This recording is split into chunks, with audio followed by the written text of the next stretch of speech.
kali ini saya akan membahas masalah laporan keuangannya yang dikonsolidasikan. Jadi konsolidasi laporan keuangan antara perusahaan induk disingkat PI dan perusahaan anak disingkat PA. Ya. Sedikit ada kesamaan antara perusahaan induk dengan holding company. Ya, kemarin juga dibahas ya, ada perusahaan induk dan ada perusahaan holding company. Kalau perusahaan induk itu dia memiliki hampir seluruh saham atau sebagian besar ya dari perusahaan anaknya, dan biasanya nama perusahaannya sama ya. Umpama PT Pelni ya anaknya PT Pelni juga gitu.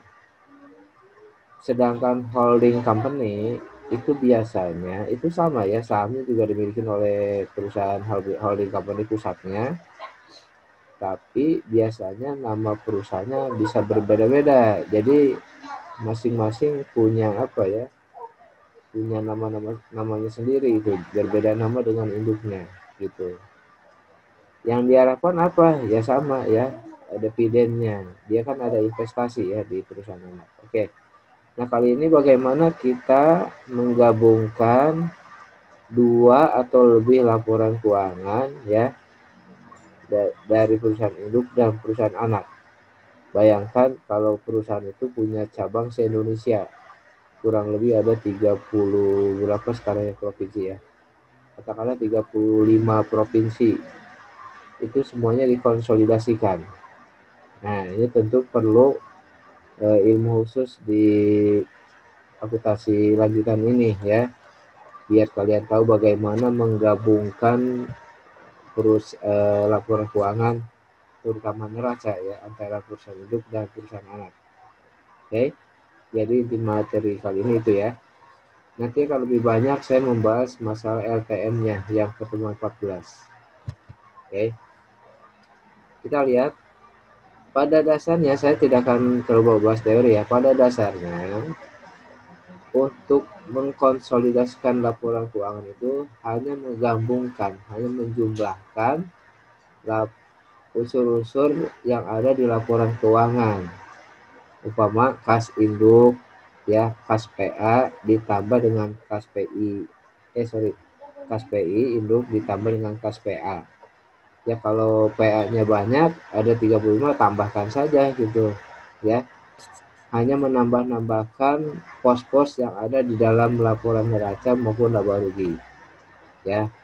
Nah, akan tetapi ada beberapa hal yang harus dikoreksi, harus dihapus ya, karena kalau tidak dihapus akan terjadi double pencatatan seperti itu ya. Nah, apa saja yang dihapus? Pertama, biasanya sahamnya ya. Pertama, investasi saham itu harus dihapus nanti ya, yang anaknya atau yang induknya. Pertama yang anaknya. Jadi kalau perusahaan itu kan sudah mencatat investasi di anak ya, maka laporan neraca anak ada investasi induk juga itu harus dihapus. Jadi tidak double pencatatan. Seperti itu. Yang kedua, biasanya penjualan ke cabang ini tidak perlu dihapus sebagai penjualan ya. Ada induk menjual kepada cabang, itu secara hukumnya tidak boleh dicatat sebagai penjualan karena hanya hanya merubah tempat saja dari induk ke anak seperti itu. Oke. Ya seperti itu ya. Jadi sekali lagi kalian boleh catat yang harus diperhatikan atau harus dihapus, dikoreksi hanya 3 ya. Satu, sahamnya, yang kedua dividennya, yang ketiga penjualannya gitu ya. Ini 3 hal ini yang terutama yang harus dikoreksi dalam hal penggabungan, karena kalau tidak dikoreksi, tidak dihapus ya salah satunya, maka akan terjadi double pencatatan. Maka itu menjadi satu hal kesalahan yang fatal ya kalau ini dilakukan seperti itu. Oke, Jadi ini ceritanya si perusahaan induk itu kan dalam memiliki cabang itu sebetulnya bisa yang tadinya nggak kenal ya, diakuisisi dibeli oleh perusahaan anak. Itu kebetulan perusahaannya sejenis itu ya, satu jurusan, maka satu perusahaan yang kuat itu bisa membeli atau mengakuisisi perusahaan yang sejenis ya, maka dianggap perusahaan anak gitu ya, PA-nya.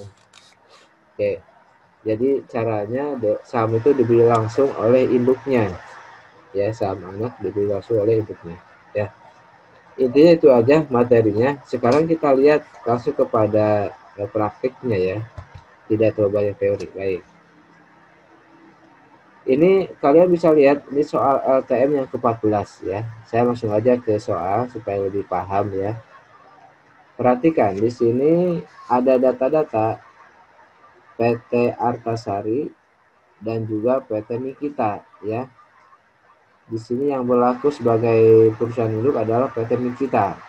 Ya, PT Nikita ini adalah induk, sedangkan anaknya adalah PT Artasari. Ya, boleh baca. Ini data-data PT Artasari sebagai anak ya. Di sini ada saldo kasnya 9.500.000 ya, piutang 4.800.000 dan seterusnya. Modalnya perhatikan di sini modal sahamnya ada 1.200 lembar, masing-masing seharga 150.000 sehingga sahamnya itu adalah 180 juta rupiah ya. Dan laba dukanya 37.800.000 rupiah. Ini adalah perusahaan anak. Oke, anggukkan kepala kalau paham ya. Kalau tidak paham, geleng-geleng kepala. Nah, seperti itu. Nah, PT Nikita ini induknya sama, dia juga punya kas ya, punya piutang sampai piutang obligasi. Kita lihat sahamnya dia ada 2.500 lembar, masing-masing harganya 200.000, maka menjadi 500 juta rupiah. Laba dukanya 43.500.000 rupiah ya. Nah, di sini cashnya pada tanggal 15 Januari 2009, PT Nikita membeli 900 lembar saham PT Artasari. Jadi dianggap anak nih, ya. Jadi si Nikita ini sebagai perusahaan yang kuat, itu membeli sebagian saham PT Artasari kurang lebih 75%. Ya, kalau kalian hitung, 900 lembar dari 1.200 itu adalah 75%. Ya. Harganya 181.500 rupiah ya, yang kalau modal sahamnya sebenarnya 120 juta 150.000 ya per lembarnya, tapi dibelinya 181.500 rupiah. Oke, nah ini kita diminta membuat kertas kerja atau neraca lajur konsolidasi. Bagaimana cara menggabungkan neraca dua perusahaan itu ya, antara anak dan induk. Kemudian yang terakhir buat neraca konsolidasinya kalau sudah selesai neraca lajurnya. Paham ya? Ini soalnya ya. Jelas Pak soalnya? Ada yang ditanyakan dulu untuk soalnya? Paham ya? Oke. Kita lihat. Ini yang hadir berapa orang ya? Lumayan banyak ya. Oke, kita lihat. Langsung ke jawabannya kita lihat. Nah ini, perhatikan baik-baik ya. Karena ini kalau kalian tidak perhatikan, dipastikan tidak bisa. Ya, perhatikan. Ini kita gabung, yang namanya laporan konsolidasi, ini adalah penggabungan neraca. Jelas? Ditambah-tambahin. Paham? Oke, kita lihat. Di sini, kas, contoh kas ya. Kas itu induknya adalah PI-nya 25.700 dalam ribuan ini ya. Anaknya atau Artasari 9.500, jumlahkan saja. 25.700 ditambah 9.500 sama dengan 35.200. Oke, dalam ribuan ya. Dan seterusnya dijumlahkan. Perhatikan, di sini tadi saya bilang ada hal-hal 3 yang harus dihapus atau dieliminasi, ya. Satu apa tadi? Saham. Yang kedua, dividen. Yang ketiga, penjualan, ya. Kita tidak bahas laba rugi, hanya membahas neraca saja, ya. Baik, lihat. Ini ada investasi PT Artasari terhadap anak, ya. Ini 163 juta 350.000. Ini dari mana kira-kira? Ada yang tahu? Boleh jawab. Angka 163.250 ini adalah dari soal 900 lembar saham dikali harganya. Oke. Ada kalian punya kalkulator, boleh dihitung, ya. Kembali ke soal sini nih. Dia beli 900 lembar dikali 181.500. Tolong dihitungkan, benar nggak? Totalnya adalah 163.350.000. Ada yang punya kalkulator atau pakai HP boleh.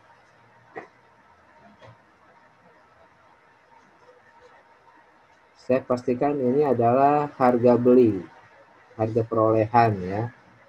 Pembelian saham dari anak. Benar?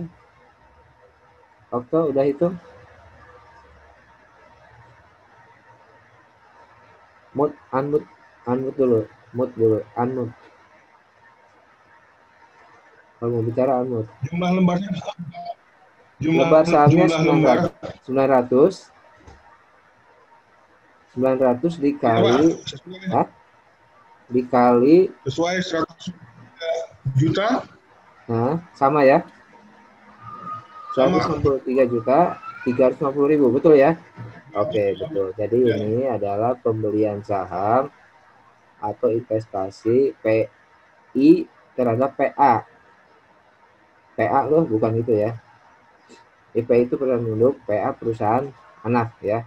Ini adalah pembeliannya, harga perolehannya. Nah, sekarang ini kan ada juga dari anak, ya kan? Ini di anak juga sudah dicatat gitu loh. Di anak sudah dicatat, ya. Maka ini harus dieliminasi gitu loh. Jangan sampai muncul. Oleh karena itu, kita akan eliminasi sebesar 75%. Nah, dari mana tadi 75%? 900 lembar dari 1.200, ya. Betul nggak? 900 dibagi 1.200, 75%. Betul tidak? Tadi soalnya belinya cuma 900, tapi modal anaknya itu kan 1.200 lembar. Jadi kira-kira ini 75%, betul?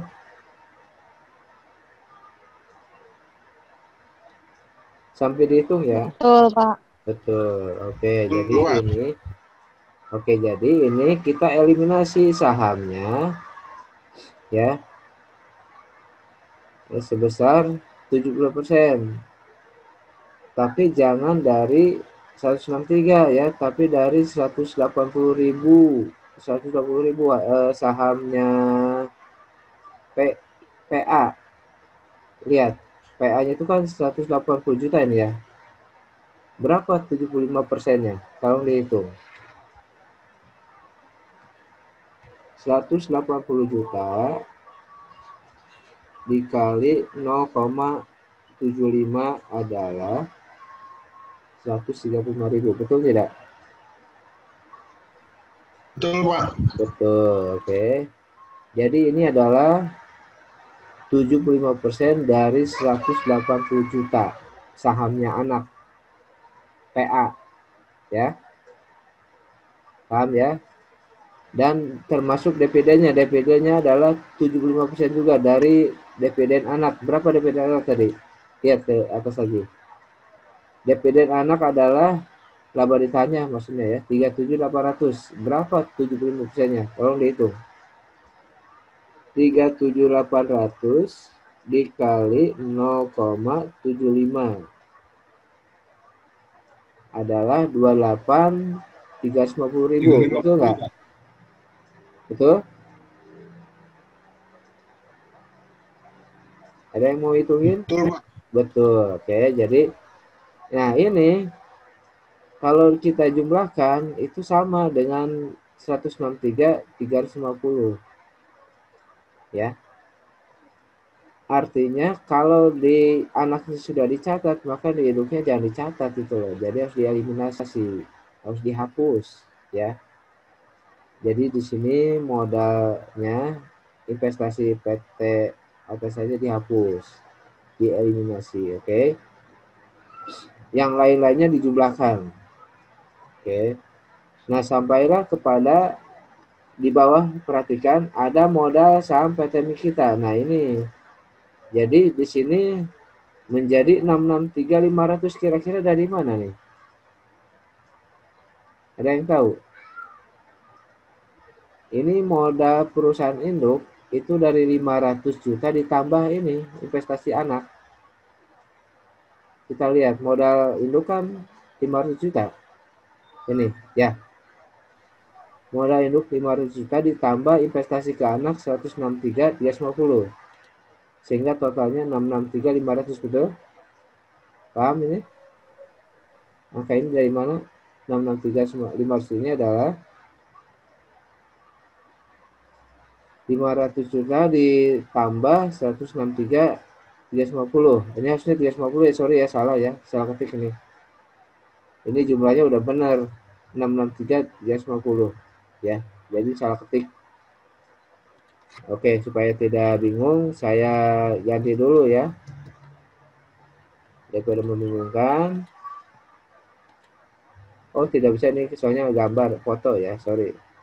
Tidak bisa dihapus. Mohon dimaklum, ini salah ketik, harusnya 663.350 ya. Tahu dapat dari mana ini, paham? Anggukan kepala kalau paham. Ini mana fotonya ya, videonya ya, saya tidak lihat mukanya nih. Jadi ngangguknya nggak tahu nih. Ola, mana wajah cantik kamu, Ola? Ya, oke, paham ya. Nah, jadi jelas di sini kalau di sini tidak dihapus, tidak dieliminasi, maka terjadi double pencatatan gitu loh. Cukup aja di bawah gitu dijumlahkan dengan modal utamanya. Di atasnya nggak usah dicatat. Saat dikonsolidasi ya, saat dikonsolidasi, ini kan dijumlah nih. Kalau tidak konsolidasi masing-masing ini muncul dicatat. Di PA-nya, di PI-nya tetap ada dalam keuangannya. Tapi saat dikonsolidasi, ini harus dieliminasi. Karena di bawahnya sudah dijumlahkan gitu loh. Paham ya? Begitupun laba ditahannya. Ini 4.350 dari mana? Kita lihat ya. Nah, laba ditahannya 4.350 ya. Ini sudah, karena kalau di cabang, berapa di cabang?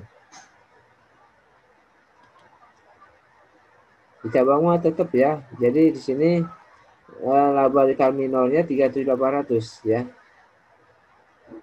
Dieliminasi juga. Tidak, ini bukan eliminasi, ini tetap dicantumkan dulu. Dieliminasinya adalah sebesar 28.350 dari sini nih. Ya, dari atas ini. Sehingga kalau kita jumlahkan maka tetap berada di posisi balance ya. Di angka 854.500 rupiah ya. Nah, caranya begitu. Jadi menjumlah laporan keuangan konsolidasi itu adalah menjumlahkan semua komponen yang ada di neraca ya. Akan tetapi ada hal-hal yang harus dieliminasi atau dihapus. Sebab kalau tidak dihapus, ini akan terjadi double pencatatan. Apa saja? Pertama, modalnya ya, dieliminasi berapa persen ya. Sesuai perolehannya, pembeliannya berapa persen sih dari modal anak itu. Dan juga laba ditahan juga dieliminasi. Nah, nanti kalau ada laporan rugi laba, itu penjualan pada cabang pun itu harus dieliminasi, tidak boleh. Ya, tidak boleh kalau diakui sebagai penjualan. Seperti itu. Baru dari sini, maka dari neraca konsolidasi ini dibuatkan neraca lagi, angkanya dari sini ya. Maka muncullah neraca baru hasil konsolidasi seperti itu. Ini adalah angka-angka yang diperoleh dari kolomnya neraca konsolidasi hasil penggabungan dan juga ada eliminasi seperti itu. Oke, paham? Sampai sini silakan kalau mau ditanyakan terkait dengan proses konsolidasi laporan keuangan. Ada yang ditanyakan? Pak, Ya. itu kalau memang berarti kalau pencatatannya itu bukan dieliminasi ya Pak? Pencatatan di mananya?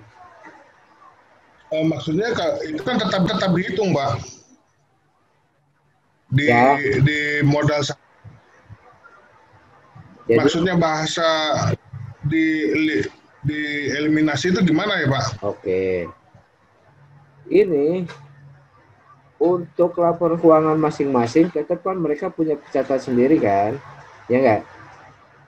Mereka ada pencatatan sendiri, ya kita ada neracanya, begitu juga atas hari ada neracanya. Nah, muncul eliminasi kapan? Pada saat digabungkan. Dua laporan keuangan ini digabungkan menjadi satu, ya. Nah, agar menghindari terjadinya double pencatatan, maka ada yang harus dihapus, yaitu jaganya sahamnya, laba ditahannya, dan juga penjualan ke cabang. Kalau ada laporan rugi ya, kebetulan ini kita tidak bahas. Paham ya? Jadi eliminasi itu terjadi pada saat digabungkan atau dikonsolidasi. Paham, Okto? Paham, Pak. Oke, ada yang mau tanyakan lagi? Silakan. Ini penting ya, penting kalau nanti kalian kebetulan bekerja di perusahaan yang besar, ya, banyak perusahaan anaknya. Bayangkan nggak, kebayang nggak kalau cabangnya se-Indonesia 35 cabang. Saya pernah ngalamin ya, saya bekerja di perusahaan yang besar, punya cabang se-Indonesia kurang lebih 45 cabang. Ya, dan saya mengkonsolidasikan semuanya, digabungkan menjadi satu. Ya, kebayangkan ribetnya bagaimana mengeliminasi. Intinya eliminasi itu terjadi kalau digabungkan agar menghindari double pencatatan. Sebab di sini perusahaan induk ini sudah mencatat nih 663 350 ini sudah dicatat, dia sudah dijumlahkan 500 plus pembelian ke cabang atau ke perusahaan anak ya. Sudah dicatat, masa dicatat lagi di atas itu loh, maka di atas harus dihapus supaya tidak terjadi double, supaya balance, tidak balance gitu loh ya. Paham ya? Okto, paham Okto? Ada pertanyaan lagi? Sementara cukup Pak.